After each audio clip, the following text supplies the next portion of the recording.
नमस्कार, आप देख रहे हैं मनी सेंट्रल और मैं हूं आपके साथ विशाल शर्मा। केंद्रीय कर्मचारियों के लिए एक बड़ी और अच्छी खबर सामने आ रही है। सरकार अभी 8वें वेतन आयोग को लेकर अलग अलग संस्थानों से बातचीत कर रही है और उनकी राय जान रही है। इसी कड़ी को आगे बढ़ाते हुए लखनऊ में 8वें वेतन आयोग की बड़ी बैठक होने वाली है। कब 8वें वेतन आयोग की टीम लखनऊ पहुंचेगी, किस दिन होगी बैठक का एजेंडा क्या हो, जानने और समझने की पूरी कोशिश करेंगे। पूरी चर्चा में शामिल होने के लिए हमारे साथ मौजूद है मनी 9 के एडिटर प्रियंका संभमा। मैडम, आपका मनी सेंटर बहुत स्वागत है। थैंक यू विशाल। तो आज के शो में सबसे पहले 8वें वेतन आयोग पर आई लेटेस्ट रिपोर्ट को जो है अपडेट्स कहिए उसको डिकोड करेंगे। इसके बाद जो है चर्चा करेंगे पेट्रोल डीजल की कीमतों में क्यों लग रही है आग, इसको भी समझने की कोशिश करेंगे और अंतिम में गिरते रुपए की कहानी को भी जो है समझने की कोशिश करेंगे। तो चलिए बिना देर किए फटाफट करते हैं मनी सेंटर की शुरुआत। मैडम, देश भर के लाखों सरकारी कर्मचारी और पेंशनर्स को अगर तादाद जोड़ दीजिए तो ये संख्या 1 करोड़ के आसपास बैठती है। उन तमाम लोगों के मन में एक ही सवाल है कि कब से जो है 8वें वेतन आयोग की जो है के तहत जो है बढ़ी हुई सैलरी और पेंशन मिलेगी। और कई लोग तो ये भी पूछ रहे हैं हम लोग से कि कब से जो है 2 गुना 3 गुना 4 गुना जो है बढ़ी हुई सैलरी और पेंशन मिलेगी। लेकिन इस वक्त जो है अभी बैठकों का दौर चल रहा है। आपसे समझने की कोशिश करें कि लेटेस्ट अपडेट क्या है। बिल्कुल विशाल, आप तो उसे बहुत क्लोजली ट्रैक कर रहे हैं। तो देखिए, सरकार को अपना कमिटमेंट तो रखना होगा। 18 महीने का वो समय जो है, पीरियड जो है, तब बैठकों का दौर चलेगा। और हम बहुत अग्रेसिवली देख रहे हैं कि कमीशन जो है मिल रहा है, अलग अलग बैठक हो रही है। दिल्ली में भी इस कड़ी में एक बैठक हो चुकी है। लखनऊ में 22 और 23 जून को ये बैठक होने वाली है, ठीक है। और इसी के साथ जून में और भी कई हम मीटिंग्स के दौर देखने वाले हैं। जम्मू कश्मीर में 1 से 4 जून के बीच में बैठक होने वाली है। लद्दाख में भी 8 जून को ये बैठक होने वाली है। दिल्ली में मैंने जैसे कहा अप्रैल में हम देख चुके हैं, 28 अप्रैल से लेकर 30 अप्रैल में यहाँ पर बैठक हुई थी। और ये बैठक बहुत इंपॉर्टेंट हो जाती है। और ऑब्वियसली ये हो रही है सुप्रीम कोर्ट की जो पूर्व जज हैं रंजना प्रकाश देसाई के अगुवाई में ये बैठक हो रही है। और यहाँ समझा जाता है कि क्या उनकी क्या डिमांड है लोगों की, वहाँ जाकर के पेंशनर्स और सैलरी को किस तरह से, क्योंकि अब हमने एक मांग देखी है फिटमेंट फैक्टर की जो सबसे हॉट टॉपिक है। और यही समझने की कोशिश की जा रही है अभी इन बैठकों के जरिए कि भाई आखिर ये ब्लूप्रिंट कैसे तैयार किया जाए जो सभी को सहमत भी हो और सबकी उम्मीदों का भी ख्याल रखे। और जो फिटमेंट फैक्टर अभी जो हमने देखा है, जो मांग की गई, वो तो बहुत बड़ा जो है वो अपग्रेड मांग रहे हैं। अभी 7th पे कमीशन में 2.57 था और अब मांगा जा रहा है 3.83 का फिटमेंट फैक्टर। तो इस पर भी बहस हो रही है, बातें चल रही हैं, डिस्कशन के राउंड्स पर राउंड्स हो रहे हैं। और ये पूरा साल जो है इस डिस्कशन के साथ ही बीतने वाला है। और जगह पर इस तरह के अलग अलग राज्यों में कमीशन जा करके मिलने वाले हैं, वहाँ के प्रतिनिधियों से उनसे समझने वाले हैं उनकी क्या डिमांड है, उसके पीछे क्या रीजनिंग है उनके डिमांड की। और फिर जाकर के ये एक फाइनल जो है वो डॉक्यूमेंट तैयार होगा कि कितने फिटमेंट फैक्टर, किस तरह से आपके सैलरी बढ़ेगी, आपके दूसरे पर्क्स बढ़ने वाले हैं। और ध्यान रखिएगा 50,000 अगर सैलरीड लोग हैं जिनकी सैलरी यहाँ से तय होगी तो इससे ज़्यादा ही हैं पेंशनर। 60 से 70 लाख के बीच में पेंशनर्स हैं जिनकी पेंशन भी तय होने वाली है कि वो इस 8th पे कमीशन के तहत कितनी बढ़ेगी, उन्हें क्या सहूलियत मिलेगी। महंगाई बढ़ रही है और ऐसे में सभी को इंतजार रहता है सैलरी बढ़ने की खबर जल्दी से जल्दी मिले। तो फीडबैक का ये दौर चल रहा है विशाल। और आप तो कई लोगों से बात करते रहते हैं और ऐसा लग रहा है कि पटरी पर है गाड़ी। और वो कमिटमेंट जो है 18 महीने का खत्म होने वाला होगा 2027 में। और तब तक हमें पता चल जाएगा। और लागू तो खैर इन्हें 1 जनवरी 2026 के डेट के हिसाब से करना होगा। यही इंडिकेशन मिल रहे हैं ना कि ये जो फीडबैक का जो इन्होंने बहुत अग्रेसिवली ये मीटिंग्स शुरू कर दी हैं। एग्जैक्टली मैम, आज ही सुबह में मेरी बातचीत हो रही थी ऑल इंडिया एनपीएस जो है एम्प्लॉयज़ फेडरेशन के जो राष्ट्रीय अध्यक्ष मनजीत सिंह पटेल साहब, उनसे भी बातचीत हो रही थी। तो वो भी कह रहे हैं कि नहीं, जिस तरह से विशाल जी लग रहा है कि कामकाज जो 8वें वेतन आयोग का है वो तो कहते हुए दिख रहे हैं कि नहीं भाई इनकी रफ्तार सही है और सब कुछ ठीक रहा तो दिसंबर में सब चीज़ जो है रिपोर्ट बन जाएगी। मैंने पूछा कि अभी तो बैठकों का दौर ही देखने को मिल रहा है, जैसा कि आपने अपने संबोधन में कहा, दिल्ली हो गया, पुणे हो गया और तमाम जगह पे लोग हैं जो बैठक कर रहे हैं। उसके बाद अभी देखिए लखनऊ में जैसा कि आप बता रहे हैं, उसके बाद लेह लद्दाख हो जाएगा, उसके बाद भी तमाम श्रीनगर में भी बातें हो रही। तो मैंने पूछा कि ये मीटिंग का दौर अभी चल रहा है, मीटिंग चल रहा है, ये कब खत्म होगा? तो बोल रहे हैं कि 1 से 2 महीने में ये वाइंड अप हो जाएगा। उसके बाद जो है जितनी भी जो रिपोर्ट जो आएंगी सामने उसको कंपाइल किया जाएगा और दिसंबर तक जो है कोशिश की जाएगी फाइनल रिकमेंडेशंस जो निकल कर आ जाए। तो हमको देखना है कि बेसिक सैलरी जो अभी 18,000 है क्या उसे बढ़ते हुए हम देखेंगे। मांग तो है कि उसे 50,000 से लेकर 69,000 तक ले जाने की मांग है। दूसरी बात फिटमेंट फैक्टर, इस पर किस तरह से कंक्लूजन पर कमीशन पहुंचता है, क्योंकि उम्मीदें तो बहुत लगी हुई हैं। तीसरी बात, क्या आपके एचआरए और दूसरे पर्क्स जो आपको मिलते हैं, और मिनिमम गारंटीड पेंशन को भी लेकर के बहुत हवा ओपीएस को लेकर मैडम, पुरानी पेंशन को वापस लाओ और एक मिनिमम गारंटीड पेंशन की यहाँ पे सुविधा दो। यूपीएस, एनपीएस सब भूल जाओ, ओपीएस को वापस लेकर आओ। तो क्या ये कमीशन कुछ इस तरह के बोल्ड स्टेप उठाएगा कि ओपीएस को वापस लेकर के आए? बेसिक सैलरी में क्या हम बढ़ोतरी देखेंगे? और सबसे बड़ा सवाल, क्या फिटमेंट फैक्टर पर एक बोल्ड डिसीजन हम देख सकते हैं? मुश्किल तो बहुत है एक बोल्ड डिसीजन आने में, क्योंकि देखिए सरकार के ऊपर भी अभी बहुत दबाव है। और पिछले कुछ समय से, जब से ये यूएस ईरान की कॉन्फ्लिक्ट शुरू हुई है, सरकार ऑलरेडी बहुत प्रेशर में है। और कहाँ एक तरफ बात हो रही है ऑस्टेरिटी मेजर की, कहाँ एक तरफ इंडस्ट्री के दिग्गज कह रहे हैं कि अभी तो बड़ा शॉक जो है उसके लिए आप तैयार रहिए। और हमने इस वीकेंड में, पिछले 10 दिन में, हम इससे भी आगे और डिस्कस करेंगे, पेट्रोल और डीजल में जो बढ़ोतरी देखी, तो देखिए महंगाई चरम पर है। रुपया जो है वो कमज़ोर होता जा रहा है, उसका वो रुका नहीं है। क्रूड बढ़ता जा रहा है। उसके बाद सरकार के पास अपनी दूसरी लाइबिलिटीज है, क्योंकि सरकार के लिए इंपोर्ट बिल अब बड़ा हो जाएगा, करंट अकाउंट डेफिसिट बड़ा हो जाएगा, क्योंकि हम जो भी चीज़ बाहर से लेंगे, और ख़ासतौर पर ऑयल तो हम इंपोर्ट कर रहे हैं, तो इंपोर्टेड महंगाई हमारे देश में आ रही है। सरकार को उसका अपना करंट अकाउंट डेफिसिट के बिल को भी देखना है, बैलेंस ऑफ पेमेंट को देखना है कि भैया वो बैलेंस कैसे रखें। और ऐसे में सरकार कितना आउट को दे पाएगी यहाँ पर? क्या फिटमेंट फैक्टर को बहुत बोल्ड स्टेप लेगी? आपके मन में जितने सवाल थे मैडम, इनको मैंने कंपाइल करके मैंने भी मंजीत जी से भी पूछने की कोशिश की कि आप लोग तो भाई सब तमाम जितने भी जो कर्मचारी संगठन है वो 2.57 से ऊपर की ही बोली लगा रहे हैं। बोल रहे हैं कि भाई 3, सवा 3, 3.8, 3, 4, यहाँ तक कि लोगों ने कह रखा है कि 82,000 कर दीजिए, 80,000 के आसपास कर दीजिए मिनिमम पे।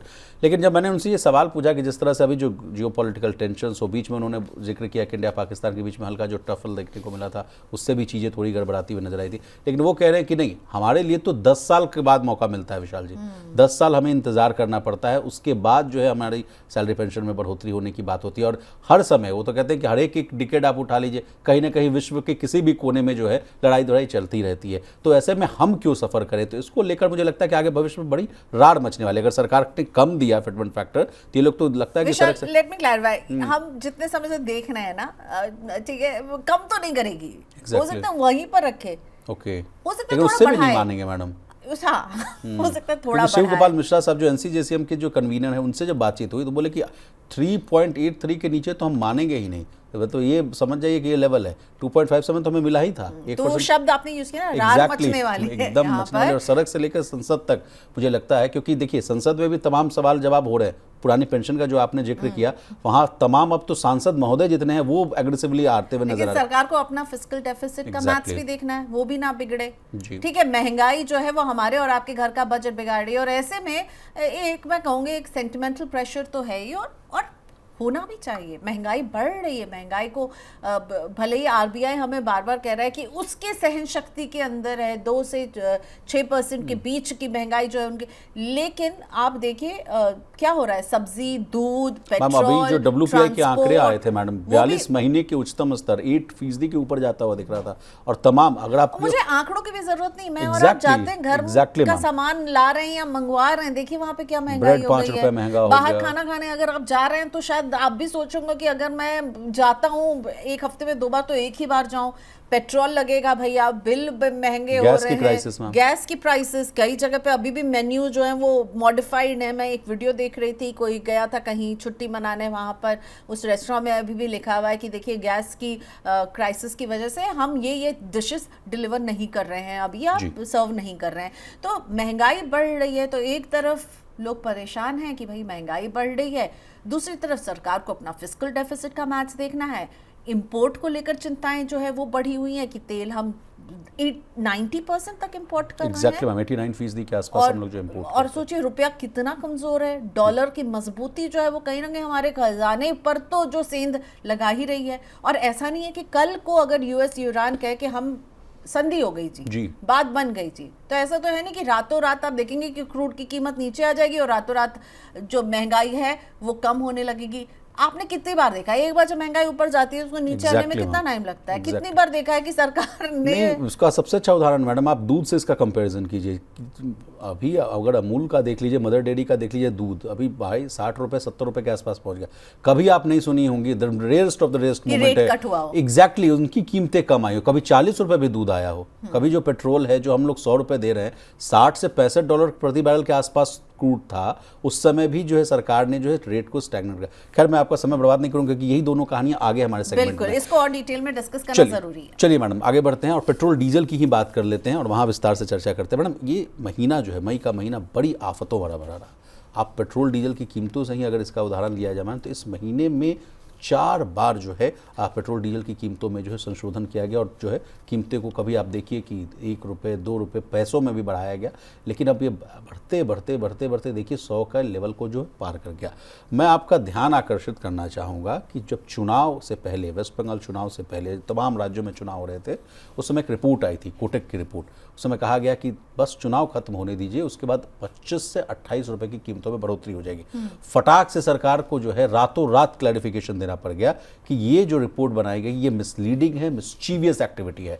उसके बाद जो है सरकार तो पलट गई, लेकिन उसके बाद आप देखिए स्थिति आपके सामने। और उस रिपोर्ट में ये भी कहा गया था मैडम कि तुरंत नहीं 28 रुपए बढ़ेगा, ग्रेजुअली बढ़ेगा, और वो होता हुआ दिख रहा है। और अभी कितने 7.5 रुपए से ज्यादा बढ़ चुके हैं। Exactly madam. ओके, ठीक 11 दिन में मात्र हमने देखा है कि पेट्रोल और डीजल दोनों 7 रुपए से ज्यादा की बढ़ोतरी। ठीक है, एक तो मुझे लगा एक इंक्रीमेंट आया मतलब प्राइस का, फिर मुझे लगा चलो वीकेंड में आया है, ठीक है। और मंडे को गाड़ी स्टार्ट करने के पहले ही ये खबर आ गई थी फोन पर कि फिर से पेट्रोल और डीजल महंगा हो गया। मैंने सोचा अभी इस वीकेंड में बढ़ा, अब नहीं बढ़ेगा, आज टंकी फुल करवा लूंगी विशाल। लेकिन फिर लगा कि भाई ये बढ़ने ही वाला है, इसे कोई नहीं रोक सकता। तो मीर तकी मीर का एक बहुत खूबसूरत गजल है जी, इब्दता ए इश्क है रोता है क्या, आगे आगे देखिए होता है क्या। यानी ये महज शुरुआत है, पिक्चर अभी बाकी है। जो अंडर रिकवरीज के नंबर हैं इन ऑयल मार्केटिंग कंपनियों के, वो जो है ना ओवर द रूफ जा रहे हैं। और मतलब पानी जो है ना वो नाक के भी ऊपर चला गया इन कंपनियों के लिए। रोज इनको 700 से 800 करोड़ का घाटा हो रहा है। और ये सिर्फ अभी की बढ़ोतरी 7 रुपये 50 पैसे या 7 रुपये 80 पैसे के आसपास पेट्रोल और डीजल में अलग अलग, एग्जैक्ट नंबर नहीं अभी कोट कर पा रही हूँ, पर आप वो प्लेट में देख रहे होंगे विशाल ने बनाया है इस बातचीत के लिए, जिसमें हम पेट्रोल और डीजल में जिस तरह की बढ़ोतरी है वो प्लेट दिखा दें। जी। तो ये जो बढ़ोतरी है ना, ये अभी इसमें और हम बढ़ोतरी देखेंगे, अभी ये और बढ़ने वाला है। अब ये एकाएक मई बढ़ेगा, क्योंकि मई हम देख चुके हैं, 4 हाइक हम देख चुके हैं। Exactly, ma'am. लेकिन इसको बढ़ाना बहुत ज़रूरी है, वरना जो ऑयल मार्केटिंग कंपनियों की तकलीफ है उसको कम करने का एक यही रास्ता है। और इसको बहुत समय तक रोका रहा गया, ठीक है। स्ट्रेट ऑफ हॉर्मूज जो है वहाँ पर जो क्रूड पहुँचने में जो दिक्कतें हो रही हैं, इन सब का ये इम्पैक्ट है।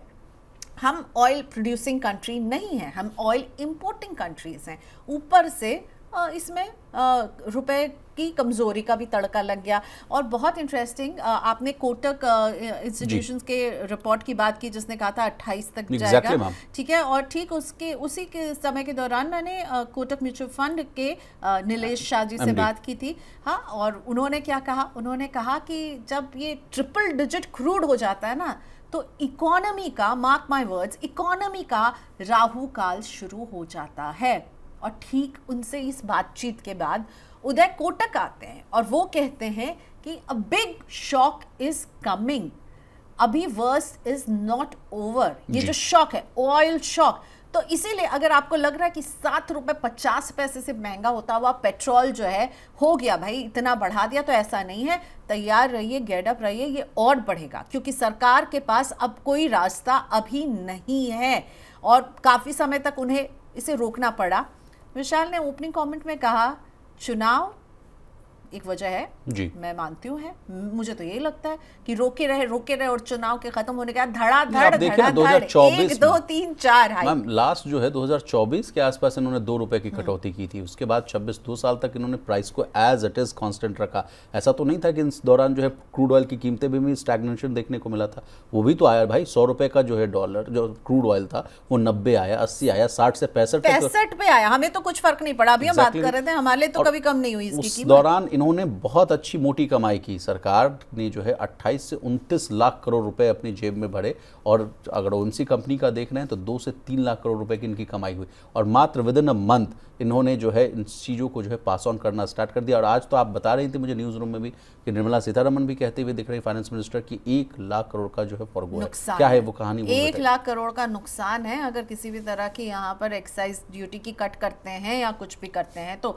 और ध्यान ये भी रखिए 78 दिन स्ट्रेट ऑफ हॉर्मूज बंद रहा, उसके बाद जाकर भारत ने ये डिसीजन लिया। तो 78 दिन का हम इंतजार क्यों करते रहे? जब स्ट्रेट ऑफ हॉर्मूज में दिक्कतें शुरू हुई, हम सबको पता है कि अगर वो हिस्सा जाम हो गया है तो हमारे लिए दिक्कतें तो बढ़ेंगी ही। सरकार उसको एब्जॉर्ब करती रही, सरकार और कंपनियां उसको एब्जॉर्ब करती रही और 78 दिन के बाद उन्होंने कहा कि देखिए अब तो प्राइस बढ़ाएंगे नहीं तो बात नहीं बनेगी, और बढ़ाओ, और ऐसा वैसा नहीं बढ़ाओ, 4 बार बढ़ा दिया आपने सिर्फ 11 दिन में। सोचिए। उसके बाद अब बात करते हैं कि इकरा ने क्या कहा है। इकरा ने कहा है कि क्रूड ऑयल प्राइसेस जो है अगर 120 से 125 डॉलर पर बैरल रहते हैं तो फिर अभी ही 700 से 800 करोड़ पर डे जो है ओएमसीज जो हैं वो लूज कर रही हैं। ठीक है, लेकिन हमारी एफएम क्या कह रही है कि देखिए अब कोई कटौती की गुंजाइश नहीं। उन्होंने 3F की बात की है जिसमें उन्होंने कहा है फ्यूल, फर्टिलाइजर और फॉरेन एक्सचेंज। ठीक है, वही अगली स्टोरी विशाल आपके लिए लेकर आए जिस पर हम बात करने वाले हैं। लेकिन पेट्रोल डीजल की बात हो रही है मैडम, तो कुछ एक एडिशनल जानकारी मैं दे दूं। देखिए अभी पेट्रोल प्राइसेस की जो कीमतें हैं वो 100 के तो पार चली गई, लेकिन कुछ राज्यों में मैडम ये 110 से भी ऊपर है। मैं उन राज्यों का नाम ले रहा हूँ। राजस्थान में अभी 113 रुपये के आसपास है, मध्य प्रदेश में 115, बिहार में 113, सिक्किम में 111, वेस्ट बंगाल में 114, तेलंगाना में 116, आंध्र प्रदेश 118, कर्नाटक में 110, महाराष्ट्र में 111। और ये राज्यों में अलग अलग इसलिए क्योंकि वहां पर वैट है। लेकिन उससे भी जरूरी बात, आप ये नहीं जानना चाहेंगे विशाल कि प्राइस कितने बढ़ सकते हैं? एग्जैक्टली प्लीज बताइए, प्लीज बता दीजिए मैडम। झटका जो है सहल है हम लोग। आप तो वैसे भी पब्लिक ट्रांसपोर्ट का बहुत जिम्मेदार नागरिक हैं। मैं मोदी साहब की बातों से एकदम सहमत हूँ। ये पब्लिक ट्रांसपोर्ट का यूज करते हैं जो कि बहुत अच्छी बात है। और अभी हमने देखा है 7.50 रुपए की बढ़ोतरी, 11 हो जाइए। एमके ग्लोबल ने कहा है कि ये रिवीजन जो है 18 से 20 रुपए पर लीटर पर जाते हुए इन नेक्स्ट 3 मंथ्स जो हम देखेंगे। तो यानी कि जो कोटक की जो रिपोर्ट आई थी जिसमें उन्होंने 28 रुपए कहा था, तो ये 18-20 में अगर हम ये 7.50 रुपए जोड़े तो वहीं पहुंच रहे हैं ना। एग्जैक्टली मैडम, लेकिन उस समय तो बवाल मच गया था कि भाई ये तो मिसलीडिंग है, मिस्टीवियस है, लेकिन वहीं पहुंचते हुए नजर आ रहे हैं। तो वो मिसलीवियस की भी पोल खुल गई है। विशाल आप बता रहे थे कई राज्यों में कितना क्या भाव है, वो आपने बहुत अच्छी सी स्लाइड भी तैयार की थी। एग्जैक्टली मैम, राजस्थान मध्य प्रदेश के तो मैंने बात कर दी, लेकिन ये तो हुई कि 115-120 के आसपास की है। लेकिन कुछ 3 राज्य ही हैं मैडम जो अभी अबाउट टू क्रॉस, मतलब सीरियस 99 के शिकार हैं, मतलब 100 के नीचे हैं। दादरा नगर हवेली में जो है 99 रुपये 50 पैसे के आसपास भाव है, और अरुणाचल प्रदेश में 98 का है, और अंडमान में 88 का ही है। बाकी देश के बस जाना चाहिए वहाँ अभी जो है 100 रुपये से नीचे का तेल है। हालांकि इसमें प्रधानमंत्री मोदी साहब का भी जिक्र करना चाहूँगा कि वो तो कह रहे हैं कि ये डिकेड बहुत ही सबसे खराब एक डिकेड रहा।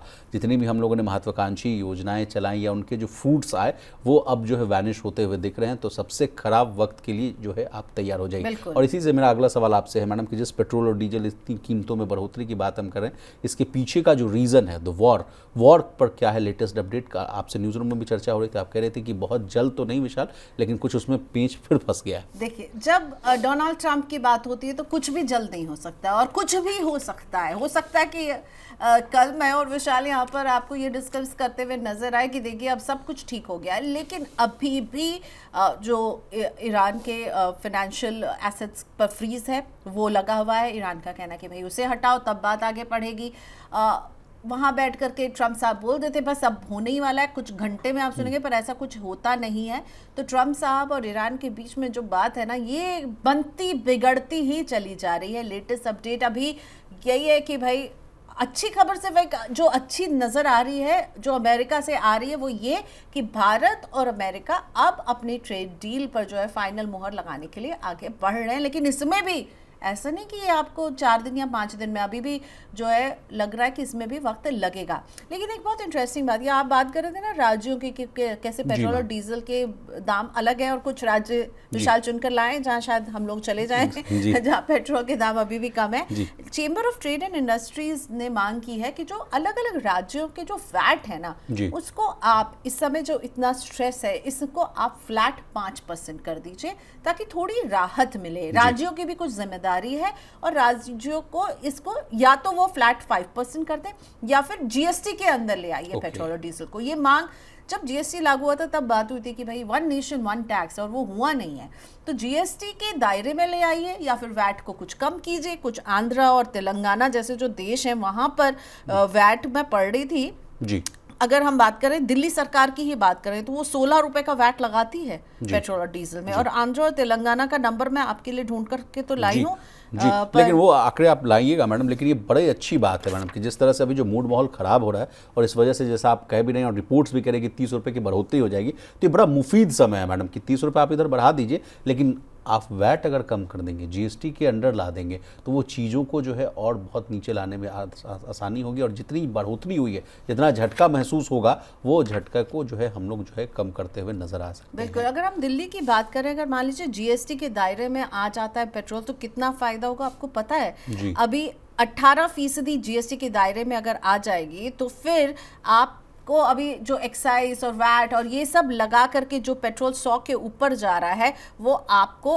78 रुपए तक में मिल सकता है, क्योंकि यहाँ सीधे सीधे आप वैट कट कर रहे होंगे, सीधा एक फ्लैट टैक्स लगा रहे होंगे, डीलर का भी एक कट जाता है वो भी यहाँ पर हट जाएगा, जो सेंट्रल गवर्नमेंट को जो कट जाता है वो भी यहाँ पर हट जाएगा, और सीधा जो है जो पेट्रोल की जो कीमत है जो अभी 66 रुपए 29 पैसे है, उस पर 18% का जीएसटी लग करके ये 78 रुपए 22 पैसे के आसपास आ जाएगा। मैं माफी चाहूंगा, मैं पैनल प्रोड्यूसर से रिक्वेस्ट करूंगा कि जो ग्राफ है वो प्लीज शो कर दिए, क्योंकि मैडम जो बता रही हैं कि जो प्राइस का ब्रेकडाउन है पेट्रोल डीजल का, वो भी हमारी जनता जो है समझ ले कि कहाँ डीलर कमीशन पर कितना %। जी मैडम, ये ऑन स्क्रीन आपको दिख रहा होगा, आप इसको देखकर आप समझा सकती हैं मैडम।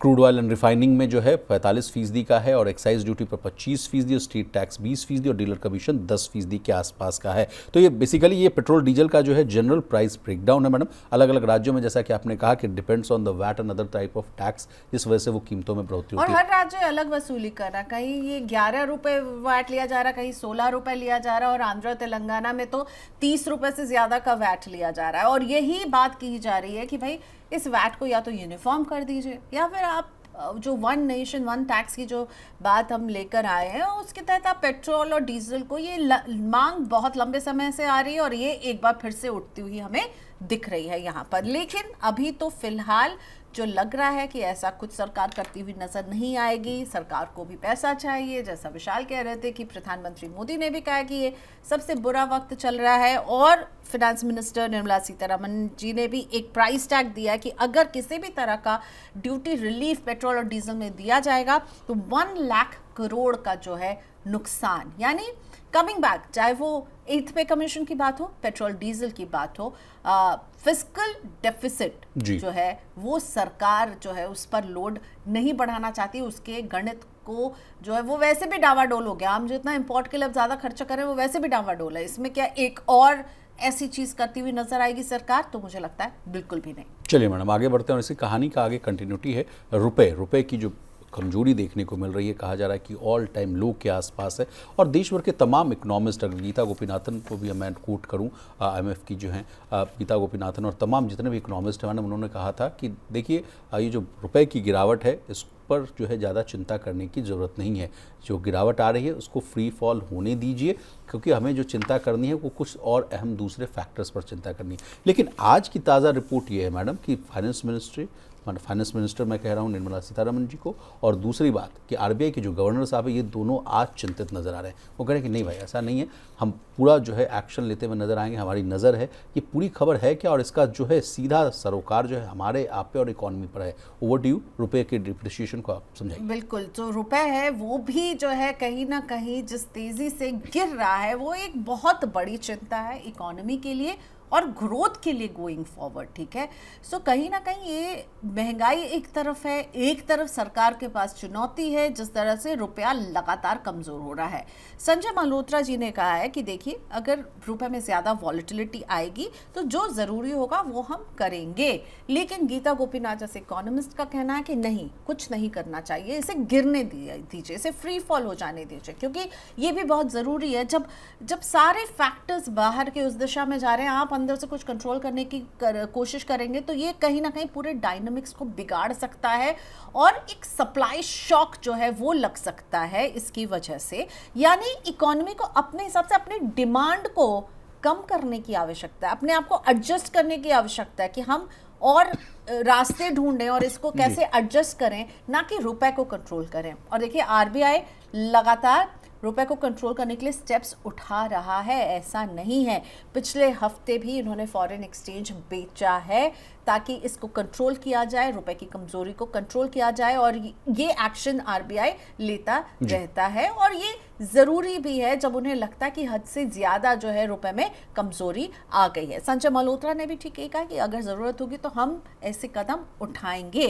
अब रुपए की जो कमजोरी है वो ओवरऑल हमारे लिए हमारे करंट अकाउंट डेफिसिट को बढ़ाती है। यानी हम जो भी सामान बाहर से ले रहे हैं, हम उसको जो अपने रुपए में जब दे रहे हैं और उसके लिए हमें अब ज़्यादा रुपए चुकाने पड़ रहे हैं, तो हमारा खजाना जो है वो जल्दी खाली होने का डॉलर जो हम लोग दे रहे हैं मैडम, वो अधिक डॉलर देना पड़ जा रहा है, मैडम ये कहना चाह रही है। लेकिन मैडम रुपए की आप कहानी सुना रही हैं, लेकिन रुपए की जो गिरावट है उसकी कारण क्या है? एक तो जैसा कि आपने कहा कि एक वॉर की वजह से, दूसरा एक बड़ा अहम फैक्टर मैं ये समझ पा रहा हूँ कि FIIs की जो बिकवाली के आंकड़े हैं मैडम, बाजार आप बहुत क्लीनली वॉच करती हैं, SIPs एंड तमाम पर्सनल फाइनेंस के जितने भी सेगमेंट्स हैं, वहाँ क्या स्थिति बनती हुई नज़र आ रही है मैडम? अभी तक की बात कही जा रही है कि अगर फ्रॉम जनवरी टू अभी देख लिया जाए, अभी तक माने 5 महीने में 2 लाख करोड़ के आसपास का जो पैसा वहाँ भारतीय बाजार से निकल पिछले साल पूरे साल में उतना निकाला था FIIs ने, और इस साल शुरुआत के 4 महीने में FIIs को इंडिया अभी भी अट्रैक्टिव नहीं लग रहा है। वो लगातार पैसा निकाल रहे हैं, उनके जाने का सिलसिला जो जारी है,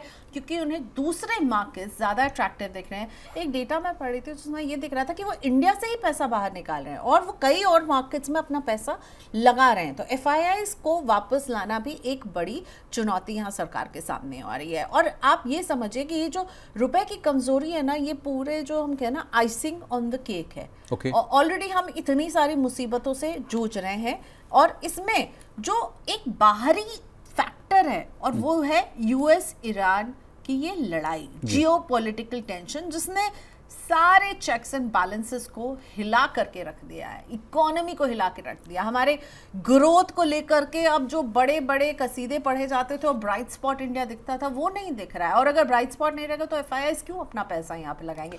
वो कमाई करने के लिए आते हैं। एग्जैक्टली मैडम, मुझे याद है आपसे न्यूज रूम में भी चर्चा हो रही थी कि FIIs को वापस बुलाने को लेकर जो है कुछ अगर किया जा सकता है तो वो था कि टैक्स कम किया जा सकता है, शेयर मार्केट पर जो लग रहा है टैक्स, बाजारों पर जो टैक्स लग रहा है उसको लेकर आपने एक बहुत अच्छी एक जो है पूरी कहानी की थी, एक एपिसोड बनाया था, उस पर भी आप समझना चाहिए। वन ऑफ द थिंग्स है कि आप टैक्स कम कीजिए, यानी आप कैपिटल गेन्स टैक्स जो लगाते हैं और उनके बॉन्ड्स पर जो टैक्स लगाते हैं वो तो और भी ज़्यादा हमारे जो पूरा कैलकुलेशन आ रहा था वो डबल डिजिट टैक्सेशन हो जाती है। Capital gains tax, STT, securities transaction tax, जिसे इस बार के बजट में बढ़ा भी दिया गया था और उसके बाद हमने हिस्टोरिकल डाउनफॉल भारतीय मार्केट में ठीक बजट के बाद देखा था जब STT की घोषणा हुई थी। तो ये STT कैपिटल और कैपिटल गेन्स जो है, जो इक्विटी में भी लग रहा है और बॉन्ड्स में भी जो लग रहा है, और बॉन्ड्स में तो बहुत ज़्यादा लग जा रहा है, तो इसीलिए इसको कम करने की बात की जाए। लेकिन इससे केवल बात नहीं बनेगी, हमें अपने इंट्रिंसिक अर्निंग्स जो है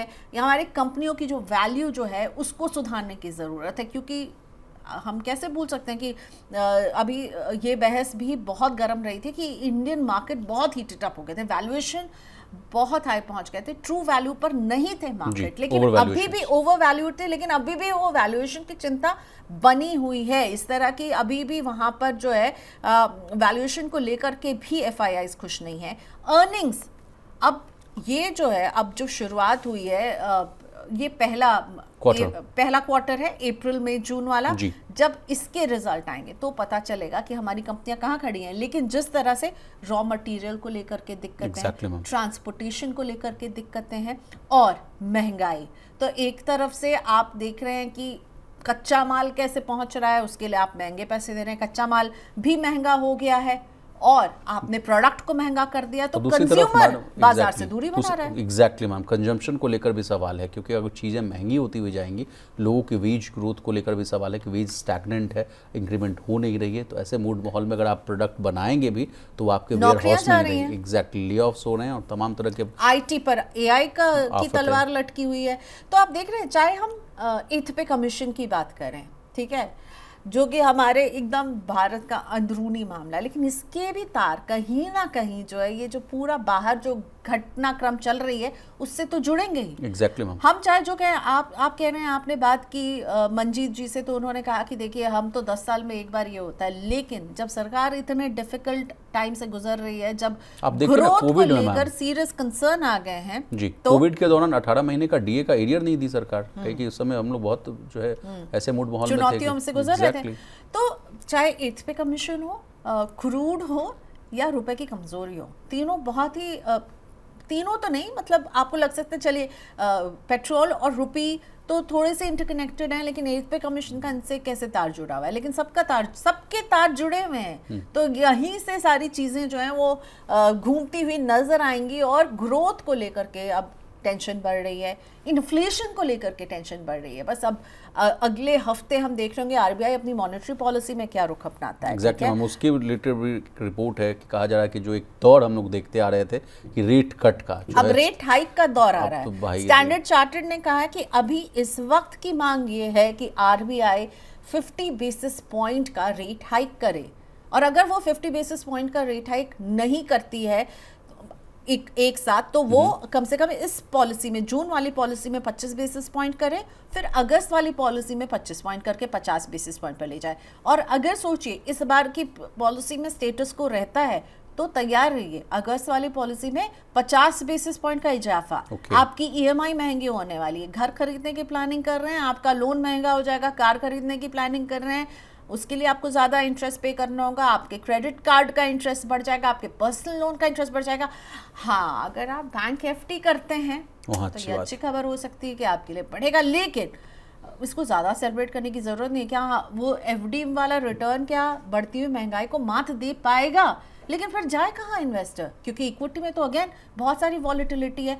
तो ये मैं again I come back to where I started from, Nilesh Shah ji ने जो कहा था कि क्रूड का बढ़ना इस तरह से राहु काल है, क्रूड से बहुत सारे तार जो है जुड़े हुए नजर आ रहे हैं। आपने ठीक बात कही मैडम, मैं एंड कर रहा हूँ कि क्रूड को लेकर भी एक रिपोर्ट आई थी, इसमें कहा गया था कि अगर काफ़ी लंबे समय तक अगर $100 प्रति बैरल के ऊपर रहता है क्रूड, तो वो दिन बहुत जल्द है जब रुपए जो है 102, 105 ट्रिपल डिजिट क्रूड और ट्रिपल डिजिट रुपया हम देखते हुए नजर आएंगे। देखना होगा कि उस समय सरकार जो है क्या इंटरवेंशन करती है और कैसे जो है तमाम चीज़ों को संभालती हुई नज़र आती है। लेकिन आज के लिए बस इतना ही। प्रियंका मैडम, आपको बहुत धन्यवाद कि आपने कीमती समय निकाला, तमाम विषय को बहुत ही आसान भाषा में विस्तार से समझाने की कोशिश की। तो आज के मनी सेंटर में बस इतना ही। इसी तरह देश, दुनिया और बिजनेस जगत से जुड़ी तमाम ताज़ा तरीन खबरों के लिए बने रहिए हमारे साथ और देखते रहिए मनी।